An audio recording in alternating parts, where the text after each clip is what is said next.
premier top 5 de la saison. On commence avec accélération. Là, je vous dis tout de suite, quand on parle d'accélération, c'est mon bas de dyno. C'est ce que j'ai ressenti dans le véhicule. C'est pas scientifique, hein, comme on dit. On va commencer avec la première personne. Je pense qu'il y avait du monde plus vite que lui, mais j'ai tellement eu de plaisir d'aller vite dans ce véhicule-là que je pouvais pas ne pas le mettre dans le top 5. Donc, numéro 5, Marc-André avec la Tercel Turbo. On va aller voir ça, puis je vais vous dire mes impressions après.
Donc, Marc-André, numéro 5, comme j'ai dit, c'était sûrement pas un des plus rapides, mais aller vite dans une Tercel puis entendre des turbo noise, ça m'a tellement fait rire, puis c'était tellement drôle, puis c'était tellement le fun d'aller vite dans une Tercel. Marc-André, pour ça, pour toutes ces raisons-là, t'es le numéro 5. On va continuer avec notre numéro 4, avec sa petite Civic noire. C'était assez quelque chose, l'accélération là-dessus. Donc, Simon, avec sa Civic SI 2019, on va aller voir ça, puis je vous parle des impressions après.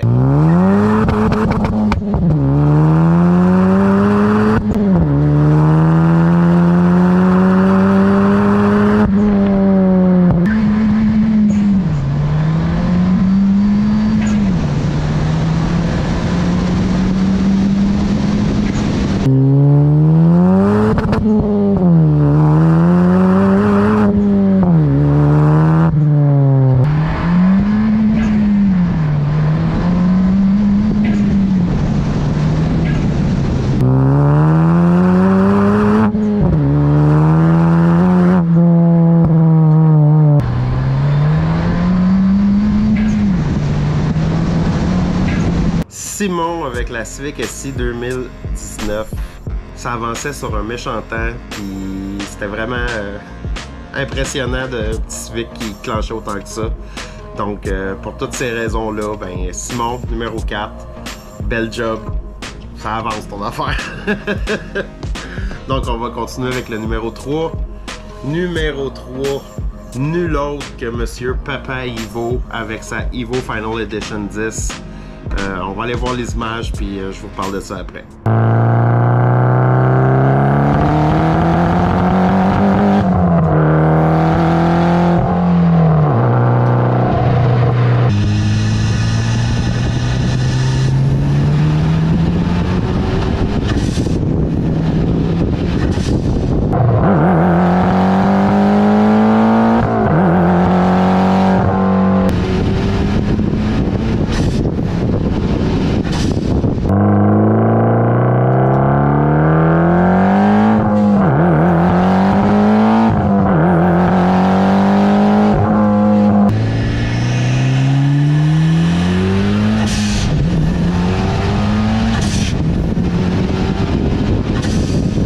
Papa Ivo, ça m'a vraiment surpris. Je savais qu'une Ivo, ça l'avançait, mais la sienne, elle avance particulièrement. C'était vraiment impressionnant, puis avec le son du turbo, quand on avait la caméra sur le hood, c'était comme malade. Numéro 3, Papa Ivo avec la Mitsubishi Evolution 10 Final Edition. Vraiment, ça avançait sur un méchant temps. On va continuer avec la deuxième position. Je vous le dis, la deuxième position, puis la première, ça a été quand même assez difficile. C'est deux setups complètement différents. Mais je suis allé avec vraiment comment que le véhicule se comportait puis comment je l'ai senti dans le véhicule. Deuxième place, Richard avec sa Camaro SS 1969 avec le 502. Je vous le dis, ça se déplace. On va voir ça.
De retour, des images de Richard avec la Camaro. Pour vrai que le 502, ça se déplaçait sur un méchant temps. Le son, tout était là pour que ça avançait sur un méchant temps. Donc, Richard avec la Camaro, deuxième place cette saison. Vraiment impressionnant, le 502 dans ce Camaro-là. Félicitations Richard, deuxième place. Et là, on va y aller avec la première place. Ouais, la première place, disons que les images rendent vraiment pas justice à ce que c'est en réalité. Je pense qu'il n'y a aucun moyen de ressentir la vitesse que ça l'atteignait. Donc, la première place, c'est Mario avec la CRX, avec le LS VTEC Turbo.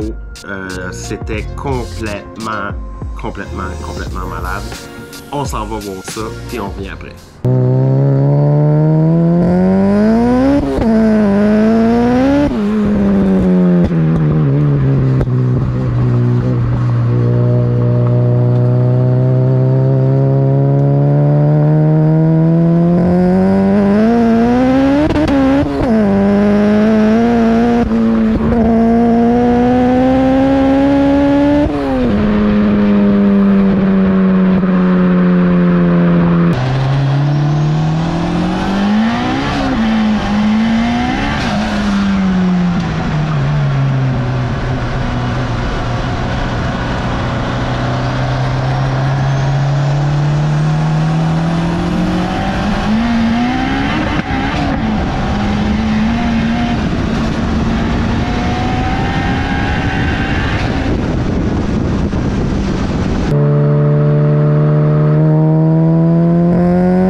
Mario avec la CRX LS VTEC Turbo B-Series. Écoutez, c'est un char de 10 secondes. Ça avait juste pas de bon sens. Celui-là, j'ai eu la chance de l'essayer. Mario me disait de continuer après 7000 tours, puis genre après 7000 tours, ça venait trop con, fait que j'étais même pas capable de laisser le pied sur la pédale. C'est vraiment une machine de guerre. Comme j'ai dit dans la vidéo, j'ai hâte de voir qui va le surpasser. J'imagine qu'il y a du monde qui peut le surpasser. C'est certain, il y a personne qui peut pas se faire surpasser d'après moi. Mais pour l'instant, Mario avec la CRX, première place, très méritée. C'était complètement débile le power de ce char-là puis l'accélération que ça donnait. Donc, c'est pas mal ça pour notre top 5 accélération. On en a 5 autres qui s'en viennent. Vous pouvez laisser vos commentaires si vous n'êtes pas d'accord. Si vous êtes d'accord, peu importe, on aime toujours ça vous lire. N'oubliez pas de liker, vous abonner, c'est toujours aussi apprécié. Puis on se revoit dans un autre top 5. Peut-être un autre fond de boîte aussi. Donc, on se revoit bientôt, gang. Ciao!